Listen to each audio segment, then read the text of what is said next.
Welcome back. It's time for us to take a quick look at what's happening on the covers of the newspapers. Myself and Mike Mesikena will be doing this justice.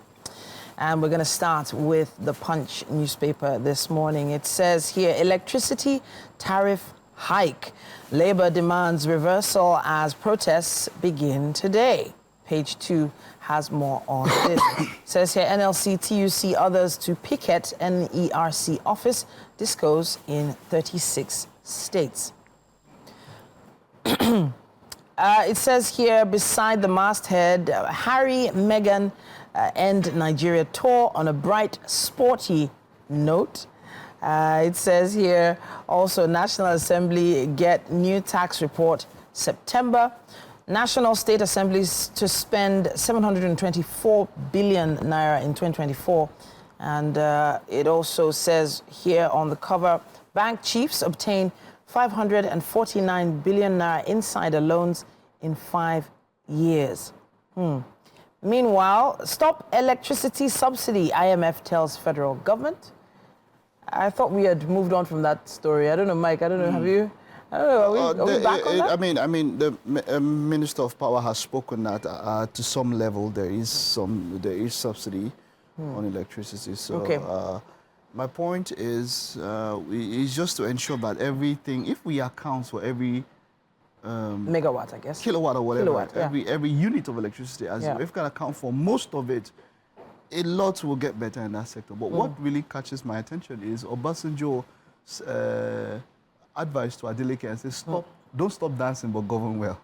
Wow. Yeah, interesting. I like that. Interesting. I like that Adeleke is a jolly good fellow. Yeah. You know, but you have to understand that. A happy, jolly good fellow, but you have to understand that the priority here is governance. Governance, yeah. At the end of your tenure, let's know you more for what you have done for the people, what you should have done. Not just dancing. Not just your dance steps. Interesting. Now, we have other newspapers with us as well. We have The Guardian. And it says here, energy prices soar by 70%, cost manufacturers 290 billion naira in Q1. Just Q1. Wow, interesting.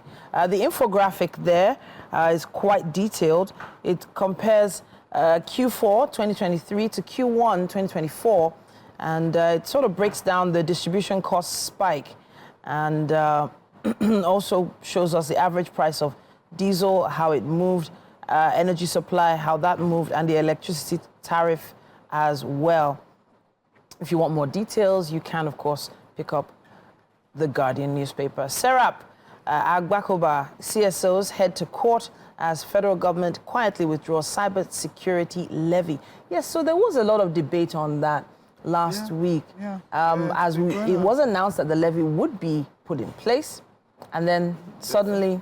Oh, yes, based off reports that the president himself is the one who has told them to suspend that levy, which is about 0.5%, which, you know, in a lot of ways, if it was come to bigger denominations, we're talking about ensuring that we are a paperless economy. And these are things that will make somebody, imagine if somebody had to pay 50,000 over for $1 million. So it gets to a point where people might want to say, look, is it not better to just do in cash? Is it the consumer that will handle that particular levy? Where would it be charged on? You know, VAT is put on the consumer. Yeah. But what of other ones now? When you have other levies and all of that, where does it come from? If I have big money to move and it's going to different people for every transaction, you are taking this out, you know, that I want to do. So who bears the cost of this? So the debate has been going on for that. I think that's the best thing for now, that's shelved. Yes, so the president asked CBN to pause on that. And I know that there's quite a lot of questions still yet unanswered in that particular area, but hopefully we'll get follow-ups on that story soon. Labour to paralyze power sector over tariff hike, it says here. Page 2, or rather page 3, has more on that story. Withdraw death penalty for drug offences, ASF France tells Senate.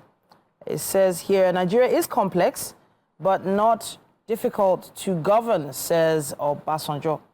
And let's see what we have on some other. Yeah, I just want to mention the picture there of Siminalai Fubara. That's talking about the River State Governor, River State elders caution him against tampering with assembly quarters. I've said this, and I will continue saying it. The battle, as it were, they say when two elephants fight, now grass, now so farm. The battle, as it were, it has gone far too much. Governance is suffering because they are focusing on. Look at press conferences.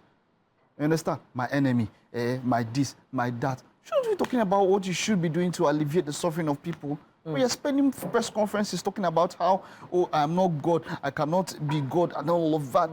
Waste of time, man. Waste of money, waste of everything. What are you doing? These monetary quarters and all of that. Let's just stop all of this and then let us go into governance, as it were. Taking up too much time. I know it's easier said than done, that these people go and focus on things like that. But look, man, this is the terrible thing about playing politics, especially for so long. The people should be the priority here, not the ego of two people or something. Very strong points there, Mike. Very strong points. We have some other papers to go through. However, Daily Trust is talking about this. It says the tenants groan as Abuja landlords increase rent. Property owners blame high costs of building materials. Developers seek signing of real estate bill. It says here, Tinubu won't allow anyone frustrate Rivers government, according to presidency. Citizens decry new taxes as federal government entices investors with waivers. Stakeholders unite against out-of-school children menace in Northeast. And let's see what we have here.